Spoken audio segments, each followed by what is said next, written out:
बानी पीटीआई ने पूरी कौम को 24 नवंबर को निकलने की कॉल दी है। बानी पीटीआई ने हर तबके को इस एहतजाज का हिस्सा बनने का कहा है। कहा जा रहा है कि 24 नवंबर की तारीख तब्दील कर दी जाए। अपने वीडियो पैगाम में बानी पीटीआई की अहलिया बुशरा बीबी ने कहा कि 24 नवंबर की तारीख किसी सूरत तब्दील नहीं होगी जब तक बानी पीटीआई खुद बदलने का ऐलान नहीं करते। किसी भी कानून में किसी को पुरअमन एहतजाज से नहीं रोका जा सकता। बानी पीटीआई बाहर आकर किसी सूरत बदला नहीं लेंगे। बुशरा बीबी ने कहा कि बानी पीटीआई जब मदीना नंगे पांव गए और वापस आए तो बाजवा को कॉल्स आना शुरू हो गई। बाजवा को कहा गया कि ये आप किस शख्स को लेकर आए हैं, हमें ऐसे लोग नहीं चाहिए।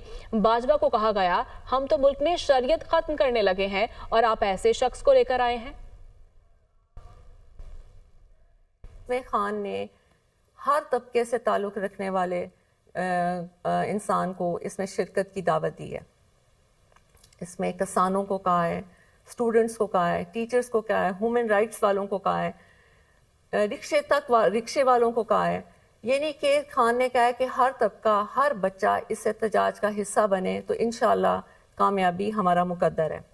खान ने जजेस और वकीलों के लिए एक अपील की है कि मैं कानून की बालादस्ती के लिए आज जेल में हूँ, तो आप लोगों का ये फ़र्ज़ बनता है कि आप इस एहतजाज का हिस्सा बने। खान जब सबसे पहले नंगे पाँव मदीना शरीफ गए थे, तो जब वो वापस आए थे तो फ़ौरन ही बाजवा को कॉल आना शुरू हो गई थी कि ये तुम क्या उठा के ले आया।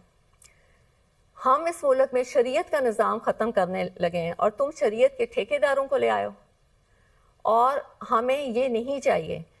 आप यकीन मानिए तब से खान और उसकी बेगम के बारे में बयान डालना शुरू कर दिया और खान को यहूदी का एजेंट कहना शुरू कर दिया।